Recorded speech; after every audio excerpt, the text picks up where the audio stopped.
Hey, Pooh. So, my name is Mo Quick, and this is the Powerfully Soft podcast. This is a space where we explore our femininity and we explore how strong of a woman we are. And yes, we can be both at the same damn time. So, let's get into it. Today's topic is a little taboo. We're going to talk about polygamy. And even in this, and I'm pointing to my hijab, even in this culture where they say, oh, wait, but y'all can have multiple wives. We're like, we can, but that's not what everybody wants. Even being a woman who comes from polygamy in my childhood. You guys, my dad had a lot of wives, sometimes together, sometimes two, three, but I was a kid, so I didn't quite understand what was happening. I just knew that some days I would be at this woman's house, some days I'd be at that woman's house, some days I'd be with my mom. And as the story goes, which I'm not exactly sure, but that's literally the reason that my parents split. This is a little family business I'm sure I'm not supposed to be telling. But my mom thought that the woman my father moved in was just like a nanny, somebody to help out. But it turned out he had married this woman. And that's why her and her children were at our house. And then she got pregnant with my brother and even named my little sister after her. And my little sister was my mom's kid. So after, they bumped heads, she found out, whoa, I'm a kid. I don't know what's going on. I just see yelling and screaming. That's all I see. My mama changed my little sister's name. Like, oh, that's not happening. So it's a right way and it's a wrong way to do it. Most times people hate polygamy because as women, we're already emotional. We already are insecure most times, especially when it comes to other women and feeling threatened and stuff like that. So we don't want even the idea of having to share our husband. We're like, that's my man. Who? Even in Islam, I'm telling you, because we just have never seen it done in a way where our emotions are still being taken care of. Now, can I be honest? I'm for polygamy. Even though I seen the bad side, I also felt like I saw the good side. Being with different families and at least my father explaining it to us on our end, maybe not the woman to woman, but as a kid, it's like we've got one big family. You've got all these new brothers and sisters that you get to hug on. He never let us call anybody stepbrother, stepsister. It was all, that's my brother, that's my sister. And I've seen in our community being Black, it's difficult finding a good man. Raise your hand if you agree. I know your hands up right now, sis. You don't have to tell me. I see your hand. It's difficult. So when you have a pool that's this little, you're going to have to get, rubbed elbows with somebody if you want to still get wet in this pool. That's all I'm saying. So it really helps. It's so many benefits to polygamy. Now I have a whole little itinerary that I put here, but I'm going off script right now. We're supposed to be talking about, oh my goodness, wait, I'm right on point. Number 3, thoughts on practicing as an adult. Those are my thoughts. If you want a good man, and you hadn't already caught him early on, because most times we're hanging the hell out in our 20s. We're not thinking about, let me settle down real quick. The guy and the girl, especially in the South, the South too, but I meant in the westernized civilization that we're in. Not really traditional values. So many of us are coming from different places, so we're creating our own culture. So here in this side of the hemisphere, in the US, when you're early in your 20s, mid, and even going into the late 20s, you are not thinking about, let me mate up with somebody, let me stick by this person's side, we're gonna get old together. Friend, you outside living your life, okay? And by the time you're ready to settle down, the good men who were thinking like that, let me build this family, let me get my wealth together, let me stick by this woman's side, he's already mated with his wife. He's already started building for his family. He's into his career. He's opened his second business. He's saving. His credit looks amazing, and he's got a family. So either we know they're gay, they don't want you, or they already have a family. So at what point does a woman, I'm in my early 30s, I'm 32 years old, I already have 2 kids, I'm divorced. So at what point do I not say, Well, let me just try polygamy. I mean, and honestly, it's not even because I feel desperate, because I still feel like I can find a single man who is well off. God, and that's a whole nother episode, but God has allowed my energy to bring high quality men that I'm not looking for. I'm attracting them, and again, it's a whole nother episode. I promise you we'll get into it. But high earning men approach me. And not all of them are married. Some of them are, some of them are not. So I'm not saying that you have to be polygamously mindseted. That doesn't make sense. But I'm not saying you have to be for polygamy just because there are no good men, period. They are there, they are available. But it is going to take a lot of changes from you if you have to learn how to change your energy to attract that handsome, paid, single man. But what I am saying is after my first marriage, another plus to polygamy outside of just helping the dating pool, because it's not a whole lot of great men out here, it's just because I've been with a man monogamously for a couple of years.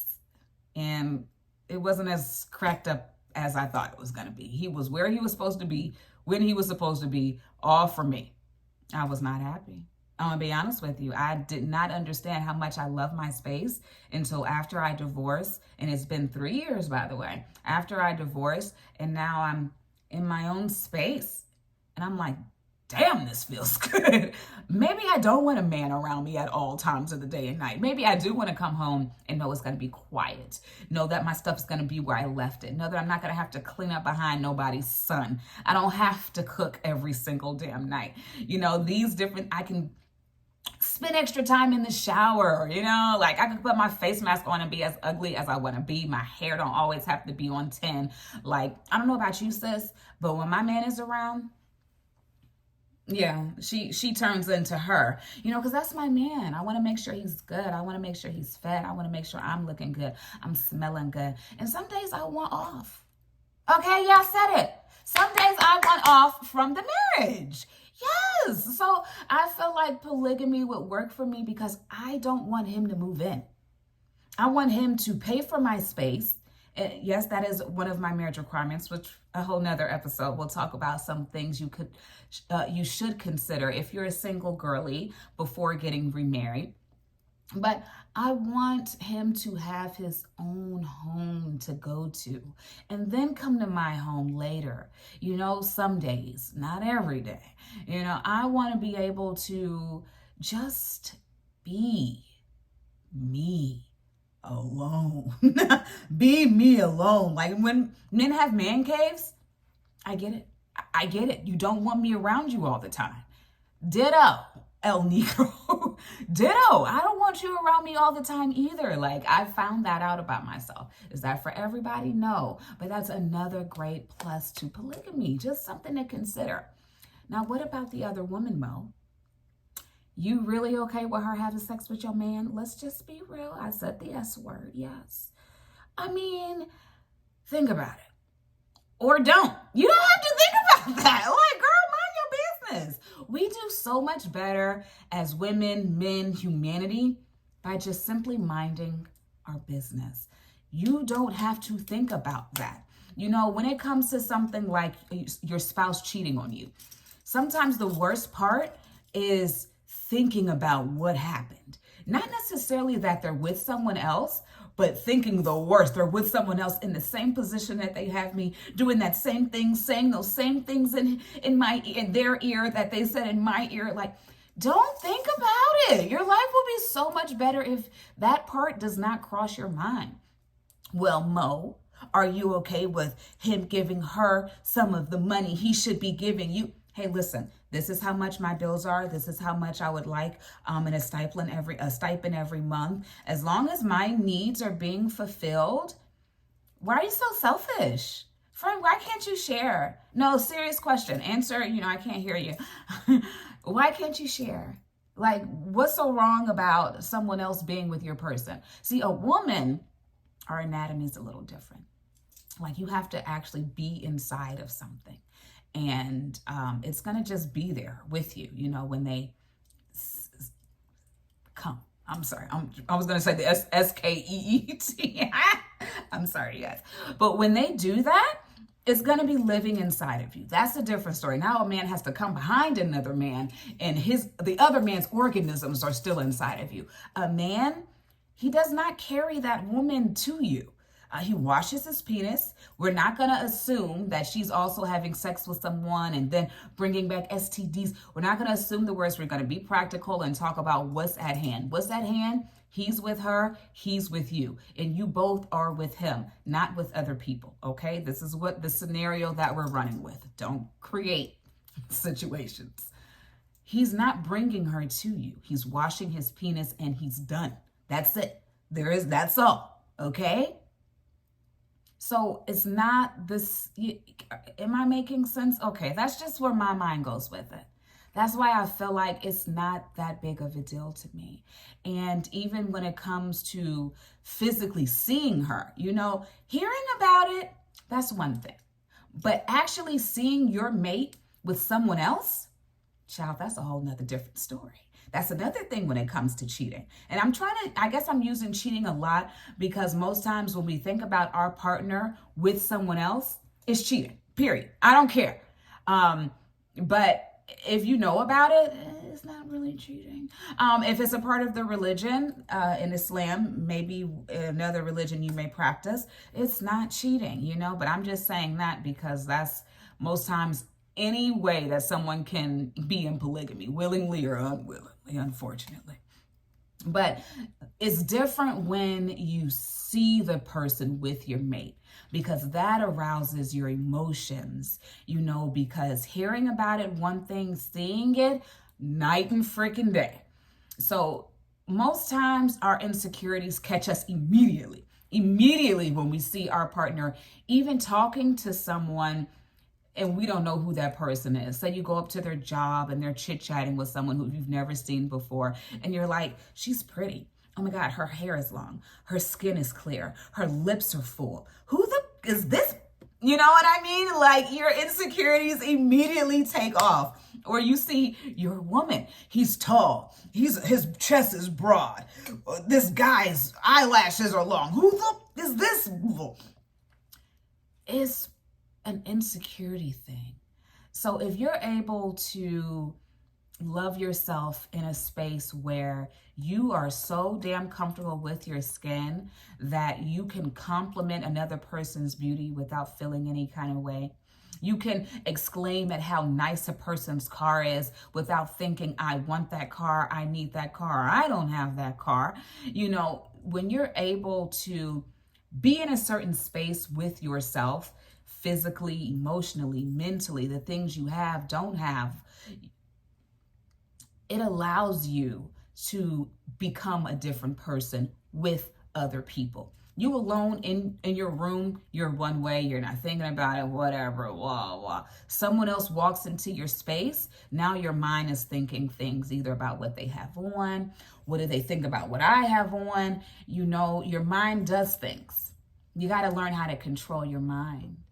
Especially when you're in the moment. I call that emotional intelligence, because in order to have emotional intelligence, you have to be very secure with yourself. And ladies, being a feminine woman is a woman who has high emotional intelligence, who has high self-esteem. The most feminine women are the women who praise other women, who are able to love on other women, who have empathy for other women. I'm using other women specifically because that is who in the natural kingdom we are in competition with. Naturally, human instincts, animalistic instincts. So when you are able to put other women up on pedestals, is because you've already hoisted yourself. You already know you're the best, walking through don't stand. And you don't feel it in a insecure way that is really consistent with, what's the word I'm looking for? Oh my gosh, I can't think of it. Let me see if I can Google it real quick. Oh, narcissism. That's the word I'm looking for, narcissism. And it's not narcissism. because that's when you act like in your mind. And sometimes you can even convince yourself that you actually mean it until you're faced with a situation where your insecurities are being threatened and poked at out loud.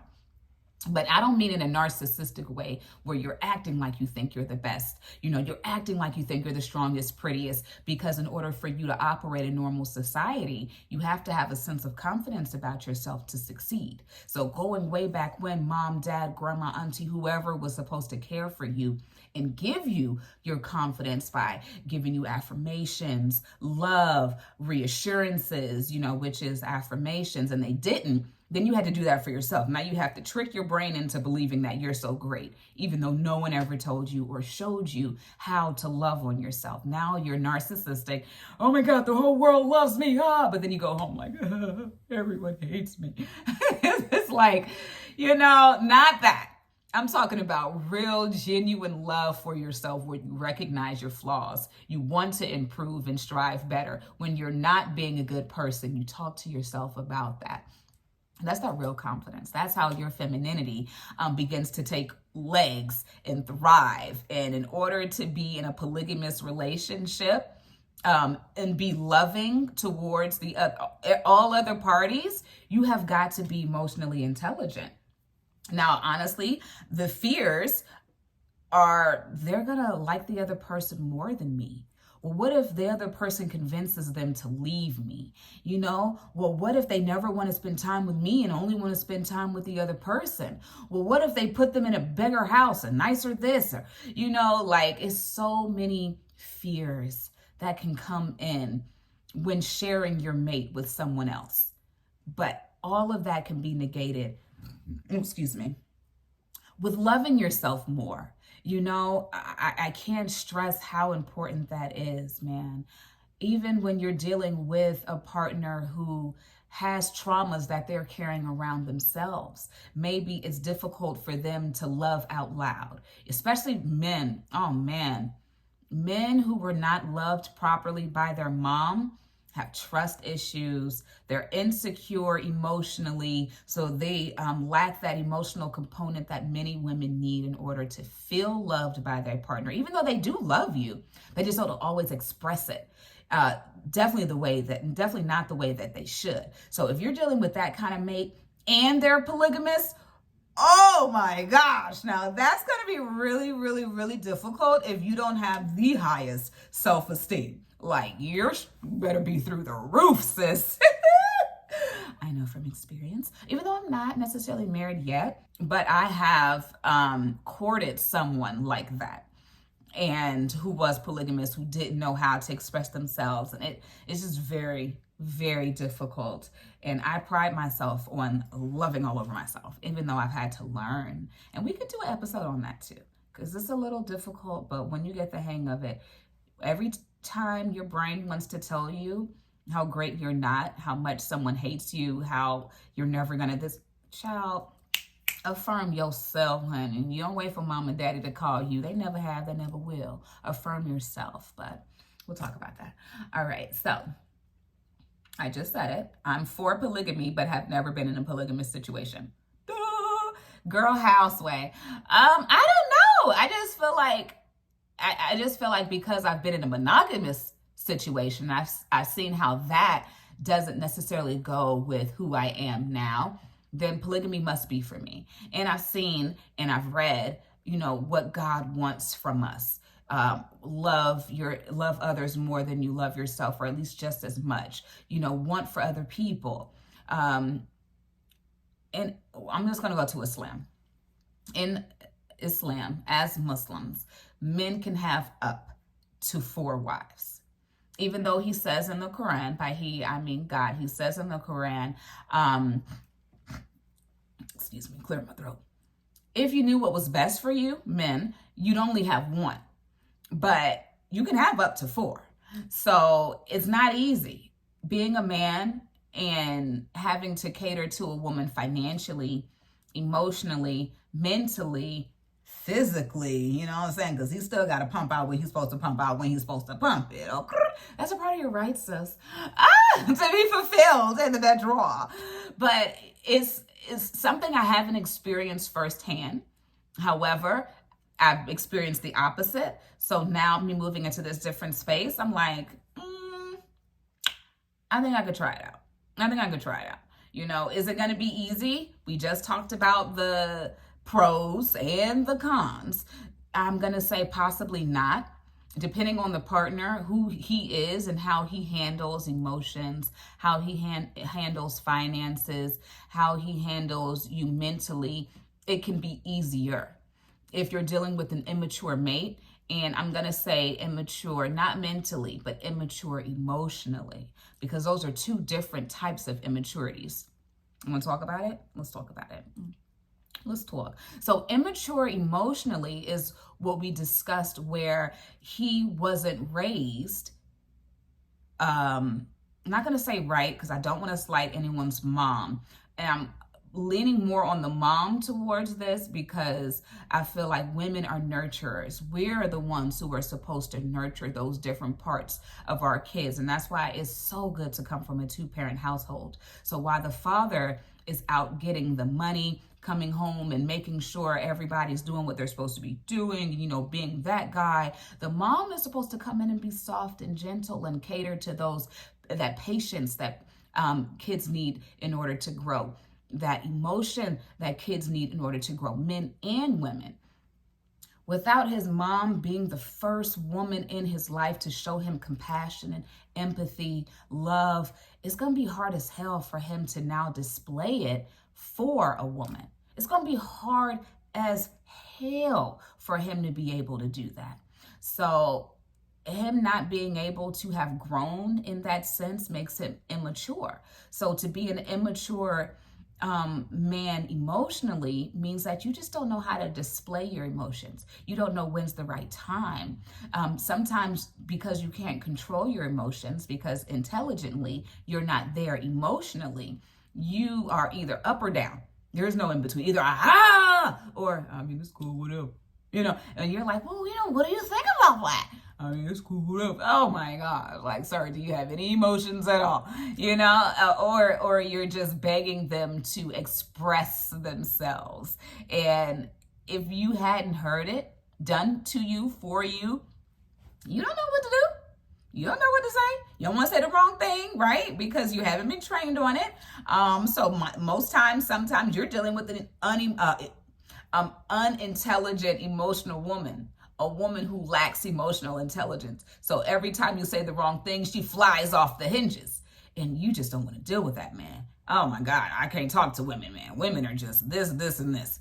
It's not all women. Most times it's stemming from their mom, because she wasn't kept well within her emotions. Maybe it's his daddy's fault. Maybe it's his grandmama's fault. Who knows, man? All these things that we have to work on start from such a young age.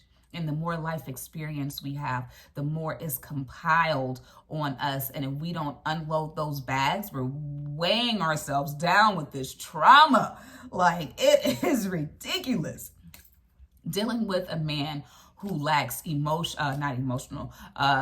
mental maturity is dealing with a kid, essentially. You know, you could have a grown man who lacks emotional intelligence, but to have a man whose mind isn't developed, I wouldn't be able to touch him. I'm gonna be honest with you. I can deal with emotions because I have grown so much, thank God, within my own emotional intelligence. However, mentally, if we're not here, I'm telling you, we need to build, we need to grow, you know, we need to start planning, we need to be consistent, you know, things that someone whose mind is sharp and ready and has nurtured that part of themselves, that mind is something you really, sweet pea. I'm sorry, but dealing with an immature male mentally, you have to lead him. Sis, you are the leader. You are the head of the household. He can't make no decisions with a poor mind, not one that you're going to trust and be able to follow. Listen, you're not ever going to be able to get to that soft girl. You know, we talk about the soft girl era. Oh, take care of me. He can't take care of you. He hasn't grown mentally strong enough to take care of himself. He's probably still calling, Mom, can you send me $20? You have kids. You can't call your mom. Your kids are calling So like, for real, just something to think about, friend. I'm going to give you the best advice I can when it comes to polygamy. Do your research if you haven't, grew up around it, been around it, know anyone who's going through it, because it's so many different dimensions. The type of partner you're dealing with. Who are they allowing into you all circle? Is she bat crazy? Is she a woman from hell? Like, does he have good decision makings when it comes to his partners? Financially, how does he keep his money? Does he even have enough to support himself and you and another family? Like, what does he do for a living, friend? Are y'all going on vacations? Or are y'all staying right where y'all at? Do your research on what a good polygamist... Hold on, that might be my man. It's not. Moving on. You are crazy, girl. Do your due diligence on what it looks like to have a good polygamous structure. What should he have in place already? You know what I mean? Okay, got it. Now, mentally, what kind of time should he be on? Emotionally, is spirituality important to you? Does he know how to lead that, situation? And then be honest. Am I secure enough? Am I secure enough? Ma'am, are you secure enough to handle another woman in your relationship? Well, what if you think she's prettier than you? What if she's younger than you?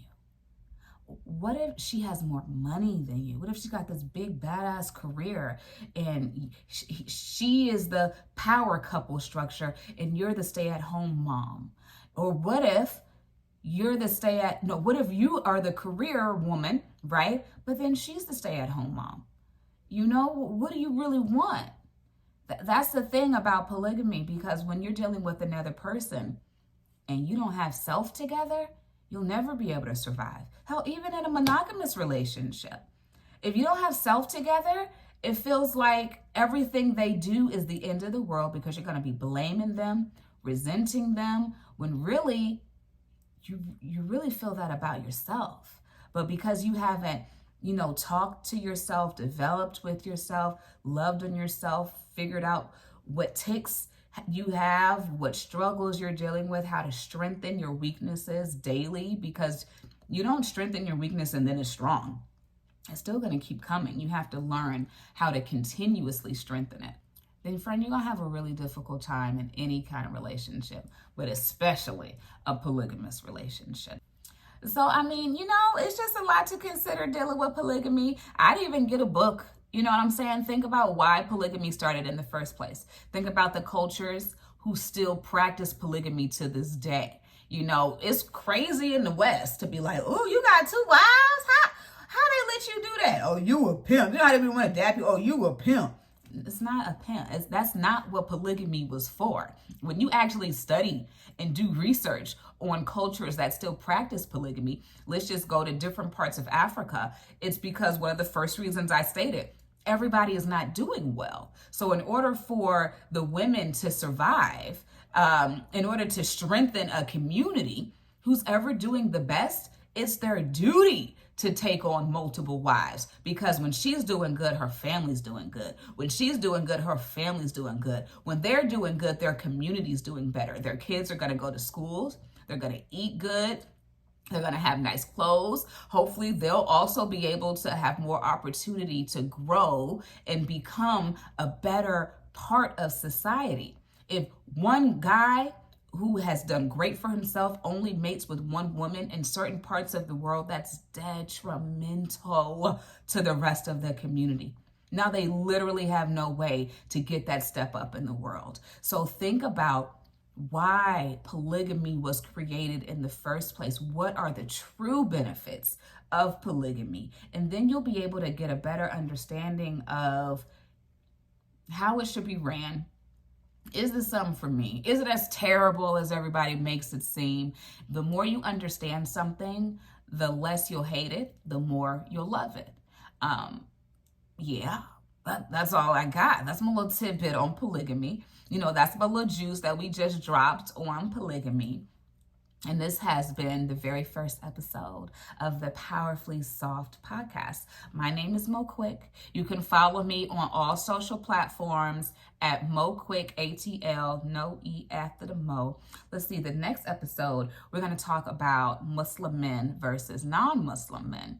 I just want to, touch on it because I haven't always wore this. I've been Muslim my whole life, don't get me wrong. But when I started practicing the right way, that's when I grabbed my hijab and I put it back on my head. That's when I went back into the community to try to find a Muslim man. I'll tell you about my ex and my divorce and stuff like that, because that has everything to do with Muslim men and non-Muslim men. So if you want to, sit down for that episode, make sure you check it out. And if you haven't already, make sure you follow. Make sure you subscribe. Make sure you like this, comment, share, and get into the conversation. How you feel about everything I said? Did something I say wrong? Was it wrong? Did it strike you? Like, I can't believe she said that.